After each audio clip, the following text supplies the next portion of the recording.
In March, it was time for my isolation fix. So I headed north. And as it turned out, into a blistering heat wave.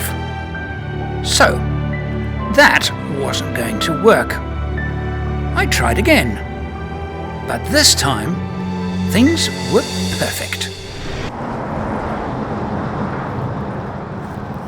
This is where I turned around.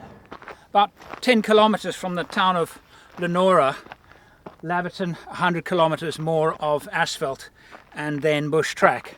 And so now, about 3.5 months later, doing the trip over again, it's 16 degrees. It's almost 30 degrees cooler than it was that March afternoon. And now heading basically east, and the next probably 4 days on a very remote bush track.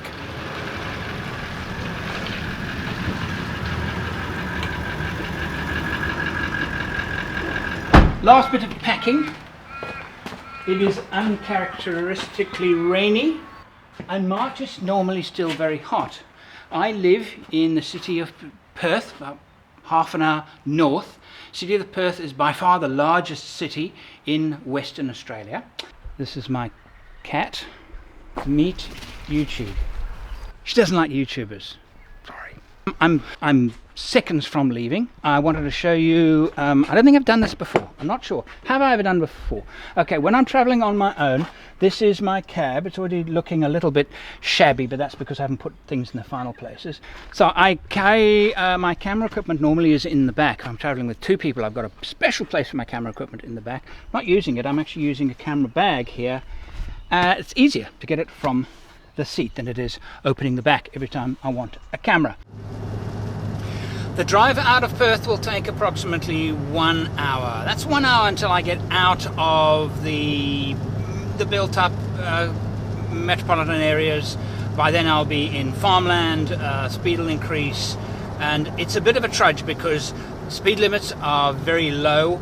And that's why it actually takes an hour. But the traffic in Perth, of all the cities I've ever travelled in, big cities, it's really not bad. We have nothing to complain about in Perth. And for those of you new to the channel, the vehicle I'm driving is called a Land Cruiser 78 series. It's nicknamed the Troopcarrier. It's a van-style vehicle. It has two doors at the side and barn doors at the back. But being a van, I have converted the inside into something very, very convenient. It's like a tiny house. Most of the day later, I've stopped for fuel. And it's hot. Very hot. The wind is like a blast furnace. During the space of just 300 kilometers, it has climbed from 32 degrees to 41. So it's a decision that I have to make. The thing is that the sun is setting and it's not getting any cooler, and there's a lot of wind, so it is really unpleasant outside. So, because this is what I've come out here for. I've come out here to be kind of adventurous, you know, so I am prepared for a little bit of discomfort. 41 and a stiff breeze is not uncomfortable. That's fire and brimstone. That's hell. To thank them. Steve Martin played banjo, and Robin ended up ranting in a Scottish voice about the colon and clogging effects of haggis. Haggis, nature's way of saying slow down. Well, as you may have gathered, I've taken a motel. It's too hot. I drove a bit. The temperature went up. And they gave me a complimentary 150 lashes ale. I stopped, I walked around for 5 minutes, and I realized that it would be an unbearably unpleasant night. The temperature actually went up to 41, so it's not cooling down, it's actually, if anything, warming up. And so I got to decide what I'm going to do tomorrow, because tomorrow, as far as the forecast goes, is going to be hotter than today. Oh, that is most welcome and very nice.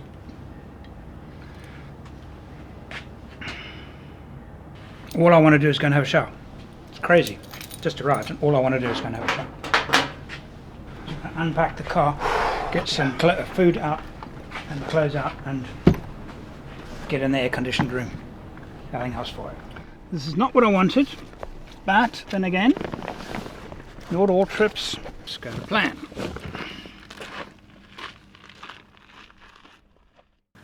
Still wanting an isolation fix, I decided to actually head back south and do part of the Holland track. I still needed my isolation fix.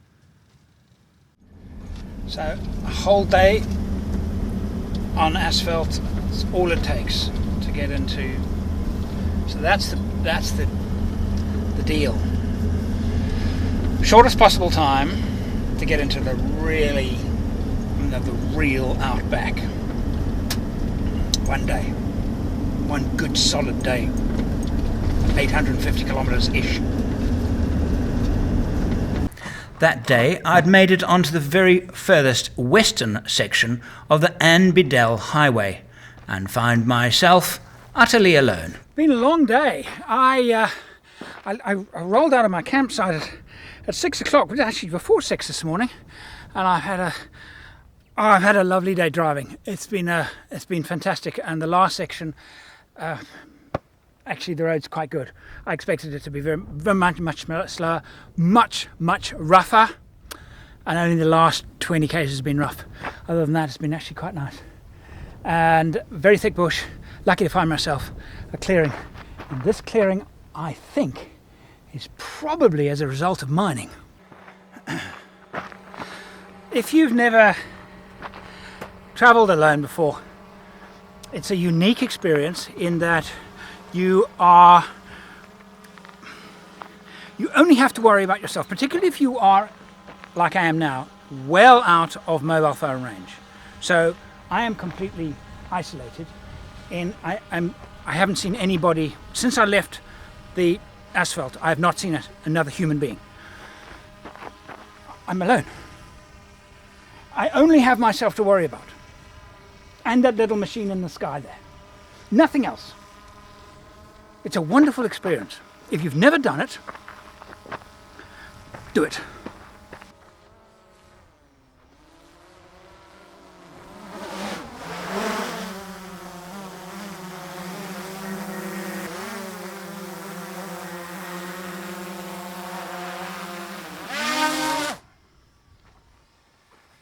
Right, the map.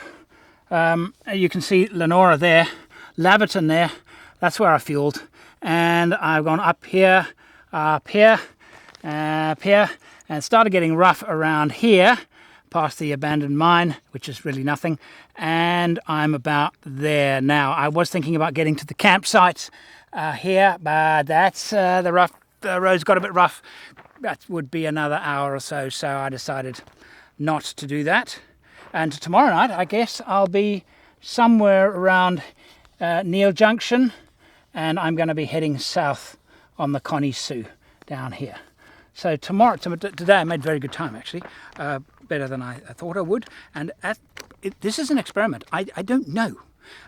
I don't know where I'm going to be tomorrow night, and that's half of the pleasure of it.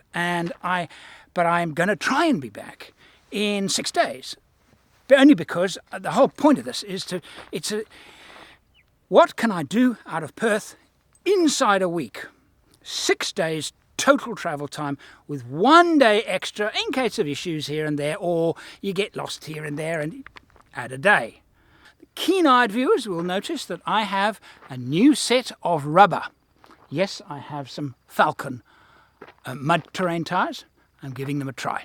As many of you know, I was the global ambassador for BF Goodrich tyres for 3 years, and actually had a relationship with that brand, using them almost exclusively for 12 or so years. But now it's time for some experimentation. But being their global ambassador meant that I didn't do any reviews of any other tyres because, well, why would you believe me if I said anything negative about another tyre that wasn't the brand BF Goodrich? But now that's no longer the case. So I thought it's time for me to try some other brands. The first one I'm going to try are the Falcon Wild Peak Mud Terrain. The size I'm going to fit are 265 75 on the same 16-inch rim. I've gone a little bit wider, mainly because I want a little bit of improved performance on road, a little bit of more grip. Same tyre size, diameter as the 235/85 on the 16-inch rim, which is about a 32-inch tyre, slightly less than a 32-inch diameter tyre. So if you would like to support those people that support the channel, City Discount Tyres near Joondalup, they've been enormously helpful in my quest for my research. I found it difficult last night to get used to the silence, to be honest with you. You know, when you're camping on your own, the silence is absolutely deafening.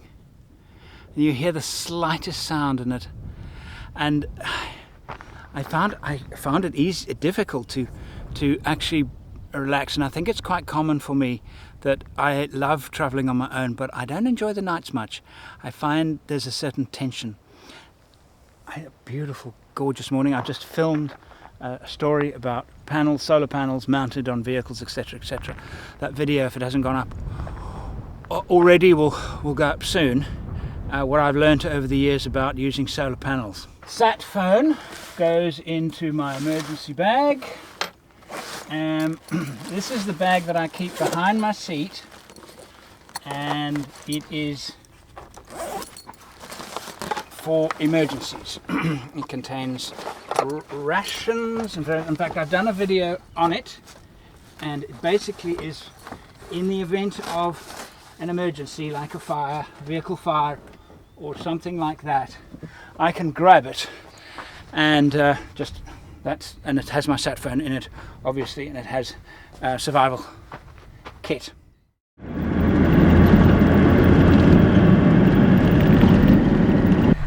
This is where I tried to make last night. It's actually taken me an hour and a half to get here, but I did stop to set up a few cameras, so probably an hour. So I would have been here quite well after dark. So I'm actually also glad that I didn't come here, because this fire is still quite warm.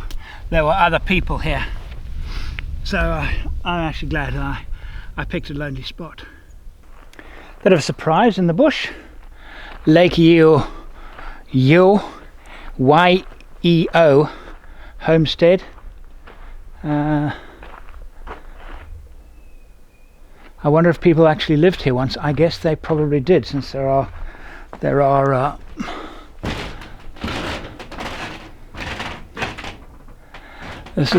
it's a national park, you see, so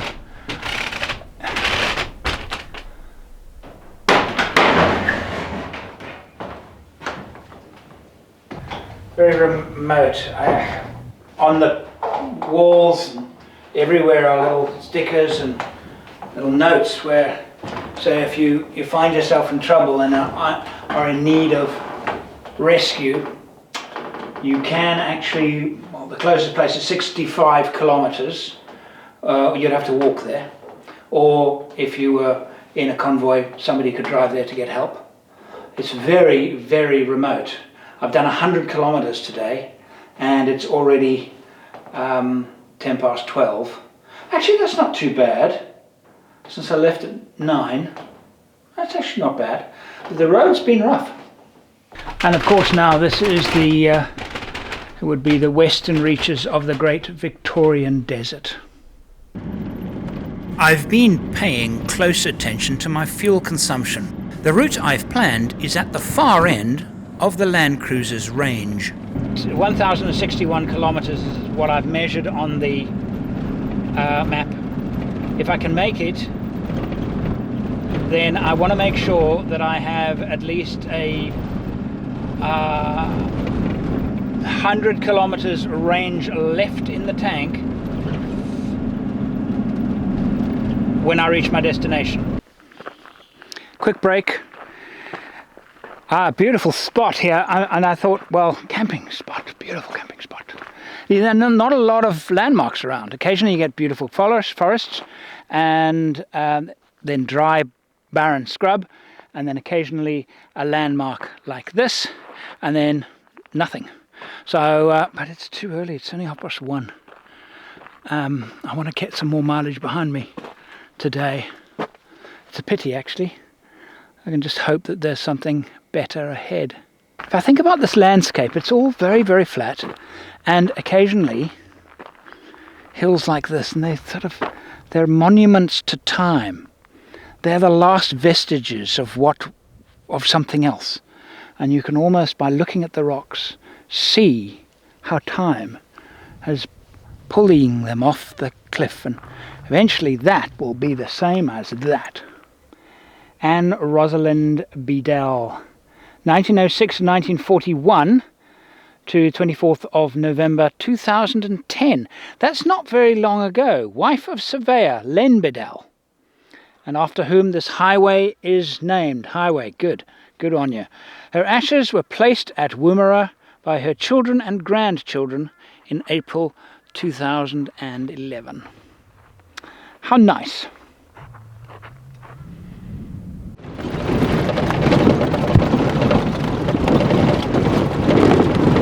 Oh, I've had to do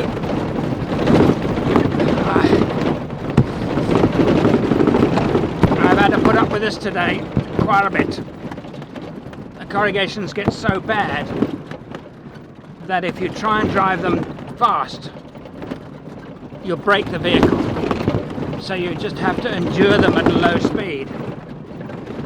And I must say, the corrugations on the Anne Beadell have been as bad as they were on the Canning stock.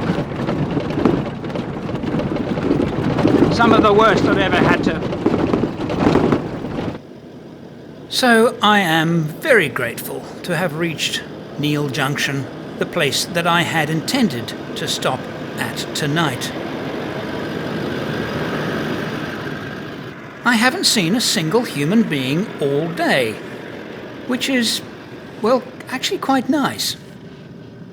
And I do have a decision to make. Do I head north on the Connie Sue Highway, or do I have enough fuel reserves to head south? It's a longer, but I think probably a more interesting route.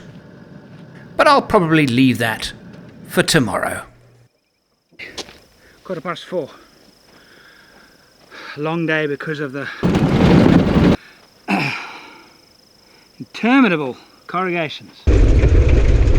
But I haven't seen anybody now for, well, it's my second day now. Tomorrow will be my third. Seeing not another soul, not another vehicle, nothing. This is Neale Junction. The Anne Beadell Highway travels largely east to west, from a town called Laverton, which we went through, to Cooperpedy, the opal mining centre. And bisecting it about 1/3 from the west is the Connie Sue Highway, and the junction of that highway is 1/2 kilometre in that direction. Tonight or tomorrow morning I've got to decide whether I'm going to head north or head south. And part of me is hoping that the Connie Sue will be less corrugated than the Anne Beadell, because it'll have carried less traffic. That's the theory anyway. I cannot continue, well, I suppose I could continue east, but then I'd have to come back. There is a roadhouse about 200 kilometres from this point where I could get some fuel, but I don't want to go. I would just have to come back. So that alone is almost 2 days driving there and back. No point. I'm going to find another route. But what I am going to do now is have a quick shower.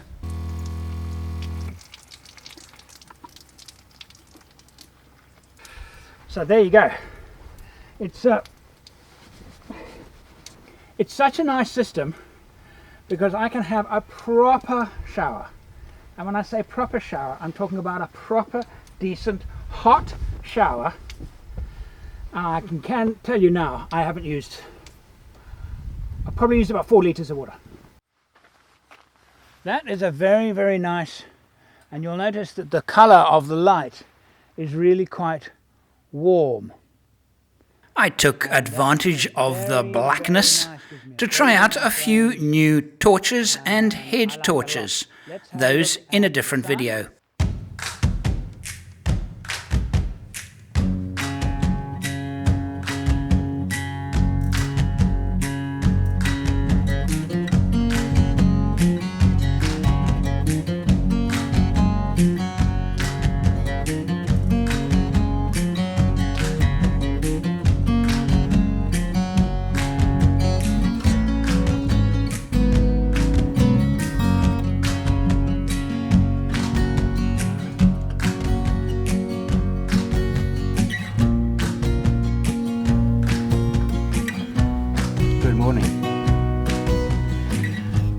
Iced coffee, it's my orange juice. I poured it in here. Had a fantastic night. Absolute dreamless sleep. Actually, I woke up in the middle of the night hearing some very strange noises, which kind of jerked me awake. Turns out it was my stomach. It's so quiet that, you can hear the blood being pumped through your ears. And butcherbird. Oh, they're just amazing.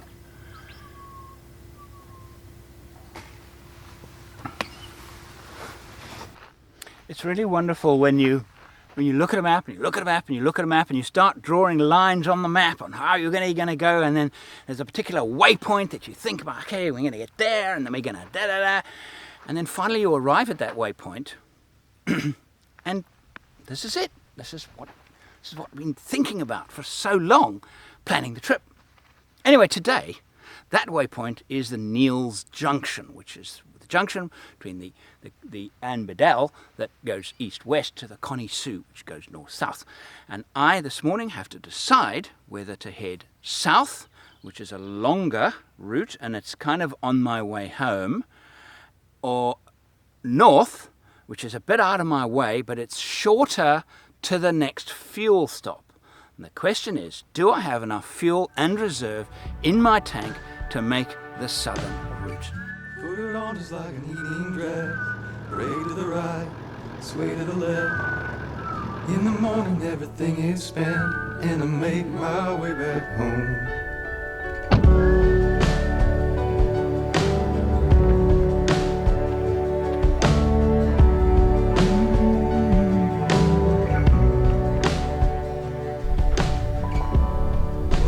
Neale Junction, Anne Beadell Highway, and the Connie Sue Highway running north-south. I see the distances are in miles, not kilometers. And the roads are made by the Gun Barrel Road Construction Company, with Anne Beadell as the surveyor. Now, do I go that way? Or do I go that way? My home in Perth is in that direction there. That's the longer way, not to home, but to the next fuel stop. That's the shorter way to the next fuel stop, but considerably further away from my destination. Now, indicator shows that I have 1/3 of the rear tank remaining, and I've done 390 kilometers, which means we're traveling at 6.5 kilometers per litre,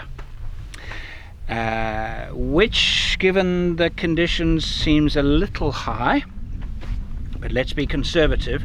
I'm now going to multiply that by 30, because that's estimated quantity of fuel left in that tank. That's 195 kilometers, and I'm going to add that to the 390 kilometers that I've done already. That's 585 kilometers total distance on that tank, which is about right, I reckon. That's, yeah, we're going to work with that. 585. So given that 585 is what I got out of the back tank, I'm going to multiply that by 2, is 1,170 kilometers absolute maximum range before the engine cuts out from lack of fuel. 1,170 kilometers. The nearest fuel that way. Let's work it out. We are here. This road down here is marked as 327 kilometers to there. And we will touch on the Nullarbor, which is the area of the plain of no trees. We will go through the edge of the Nullarbor and then hit the Trans Railway access road, which runs this way. So that's 327 plus 376. 376. 703 kilometers. Okay, that's quite good. That's comfortable. I did the calculation yesterday, and I must have made a mistake. Because why did I make a mistake? Because it was almost 1,000 kilometers, but I actually think that I added in that 228. So plus 228 equals 931. That was it there. I added that, but I've already done that. I'm here. I'm quite okay. So I will arrive with 300 kilometers. I'll arrive with half a tank. Okay, I'm going to head south. Jeremy, I'm talking to Jeremy from Seattle, who came with me to Kimberley. I have an apology to make to you. I took you to the wrong place. I should not have taken you to the Kimberley. It was the wrong place. The Kimberley is a tourist destination. I should have brought you to a place like this, because honestly you would have appreciated this more.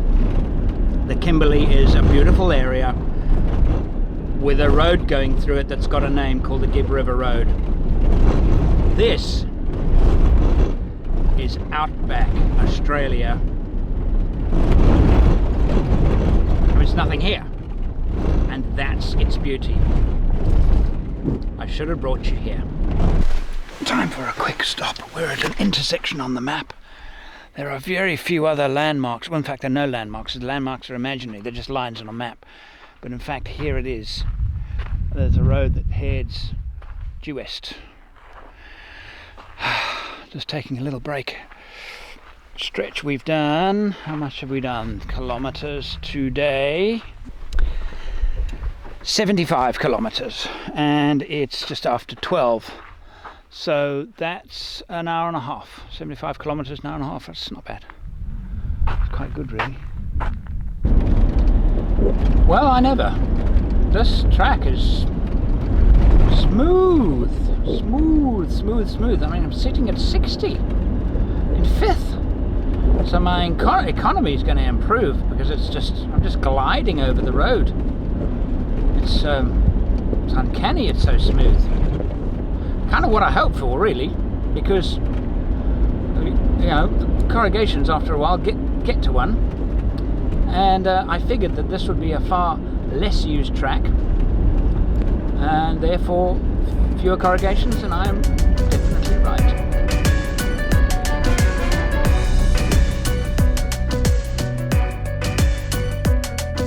This is the start of the Nullarbor, the treeless plain.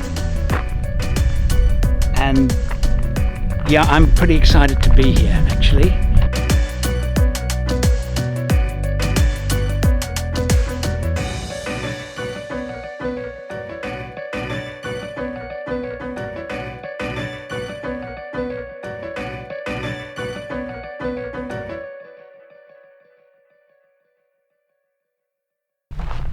Completely unexpected is this here. It's basically just an intersection, and for emergency supplies. I mean, it's just really it's so remote that it's really just for people in trouble might find water here. I can't imagine another reason for it. So, oh yeah, there's water in there. So, I mean, that could save somebody's life, you know? That's cool. I was a little disappointed to come across the wide open road, and I just felt like more bush driving. So what I've decided to do, there is an area that looks very interesting on the map. I'm now going off the off this road. I've worked out fuel consumption, and we did exceptionally well in the last 2 hours because it's been so easy. So I'm very confident that fuel is okay. It's going to add probably 60 kilometers to the overall distance, but I'm happy with the reserve of fuel that I've got left. So I'm going to head into the bush to a place called Plumridge Lakes Nature Reserve, and then the road leading south is a cable haul road. It's pretty straight, and it's a minor track. 66 kilometers to some demarcated campsites in the nature reserve. That, or probably 2 hours, I guess. I'm gonna see if I can make camp there tonight. So average speed now down to probably 20 kilometers an hour. Twisty, windy, beautiful countryside, gorgeous countryside. So getting there before nightfall, I'm doubtful, but it really is beautiful, and not a lot of people use this track. So this is even more remote than I was last night or the night before.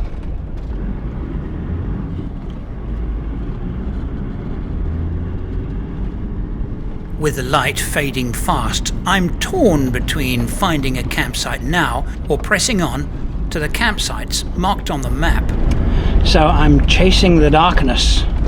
The sun is probably setting in the next, I don't know, within 20 minutes. There's cloud cover, so everything's got dark quite quickly. Average speed's very low between the trees, but what a beautiful landscape.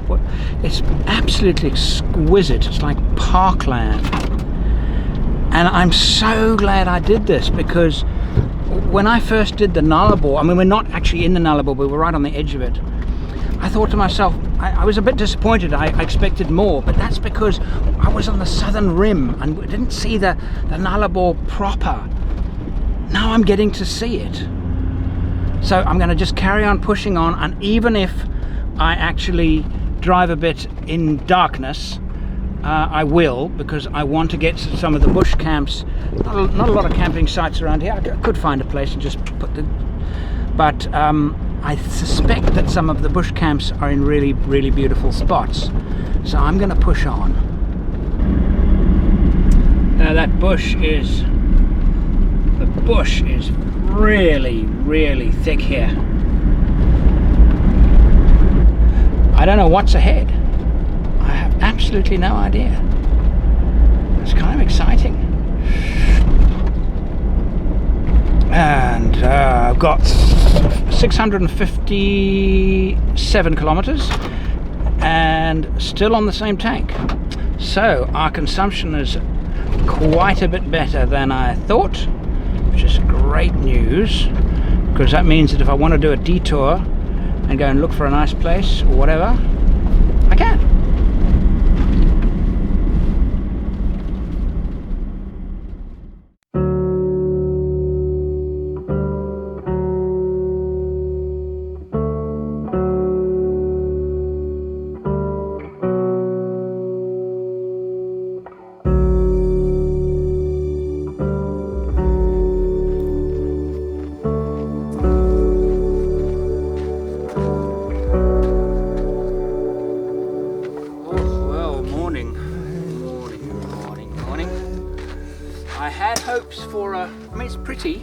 I had hopes for the light last night when I came in and it got dark, but the light, the clouds and the silver bushes, which have mostly gone now, there are some still left, but it just was ethereal. It was absolutely beautiful.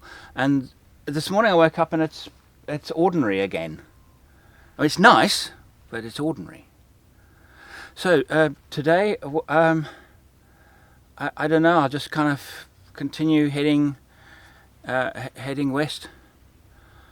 See where the day takes me. Really, I've got 2 days to get back to my hometown. Yeah. It's time now to give Gwyn a call at home using the sat phone. Make sure she knows that I'm okay. Hi, sweetie. Fine. I don't know. I'm in the Plumridge Game Reserve or something. Yeah. Oh, it's so remote. It's so remote. And I got here last night. I suppose I parked up at about 6. It was pitched. It was black. It was dark at 6.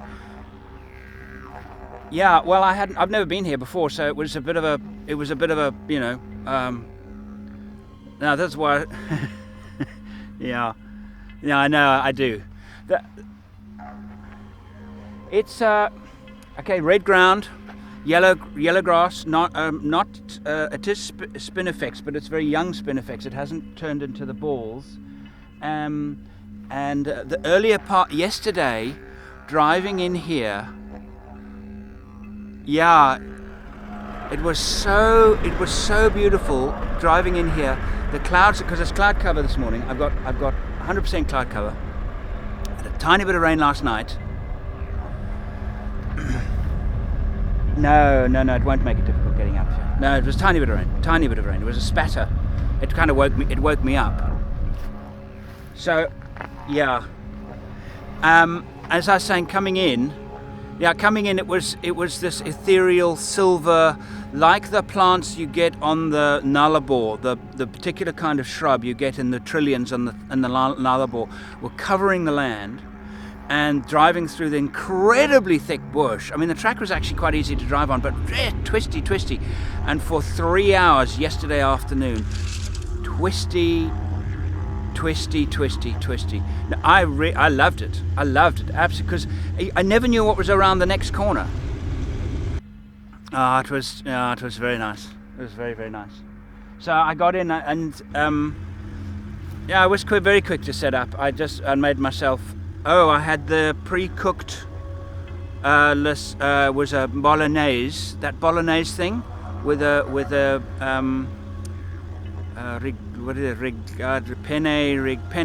penne. Yeah. Nice, actually. Actually, one of the best ones I've had. I'm fine. My food's fine. My food's absolutely fine. I've got 2 days to make it a 6-day trip.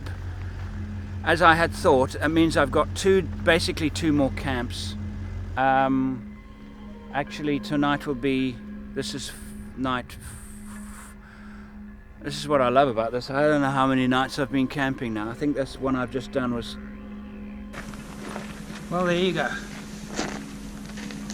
Tried to take a road down to a marked camp. Road doesn't exist, or if it exists, it's so overgrown. Was it 4? It was 4. I don't care. Okay. How's everything at home? All good? Okay. All right. I must go. I'll speak to you I might phone you tonight. All right. Love you madly. Bye.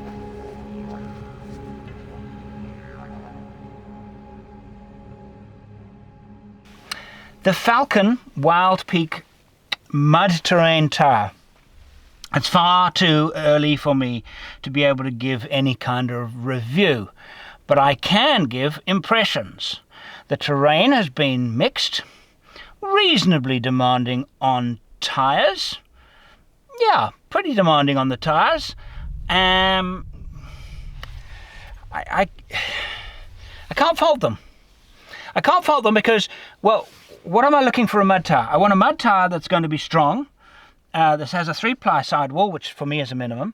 I haven't had any issues. I haven't had any punctures. I've been running at various pressures, not extremely low pressures because I haven't had extremely low soft terrain. They grip well on a gravel road. They grip very well on a tar road. I haven't driven in the wet yet. most significantly is they're not particularly noisy. I think they're not as noisy as the KM3. I say that though, the KM3 tyres that I had on were 2.8 575s. These are 2.6 575s, so there was more rubber touching the road with the KM3s, but my impression is these are quieter. Overall performance, I'm very happy actually. I'm gonna keep them. I'm gonna keep them on the truck. I'll be able to give me a year or so, then I can probably do a more valuable review. 669 kilometers are still on the sub-tank. That's really good. That's fantastic. I might even get 700 k's on that. So comfortable fuel, really comfortable fuel. Right, we're off. I can definitely hear something. Wouldn't it be great if a train came? This is the main. I can definitely hear somebody. Maybe it's a car. This is the main railroad that goes all the way to the coast. Yeah, it's a car. And right across Australia. And there is a road that follows it. Now, not far from here, that road is, you're not allowed to drive that part of the road. It's closed, access is closed.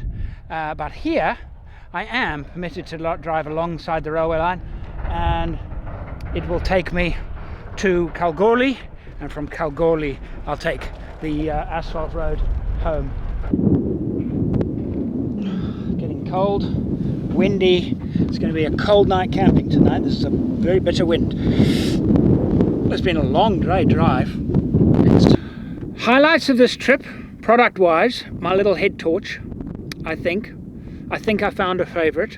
It's always nice to find a product that exceeds expectations. Best part about the vehicle, the shower. It always is, because it's so nice to have a really nice shower and use so little water because of the system on board. And yeah, I'm trying to think of other stuff that is new. Vehicle's fantastic. And I've enjoyed this particular trip. This has been my second best trip ever in Australia, actually, in terms of pure enjoyment. It's been short, yes, 6 days. Next to the Canning Stock route, I've enjoyed this more, certainly more than the Kimberley, and even more than crossing Australia. I don't know why. I've just really enjoyed the solitude and few animals I've seen, and it's been really great. I've loved it. Actually, really, it's been good for me to do this. So my next Australian expedition will be, well, you never know. I might do another short one this year, nothing major, and a big one next year. Anyway, if it is the last, if I do push on tonight, thanks again for watching.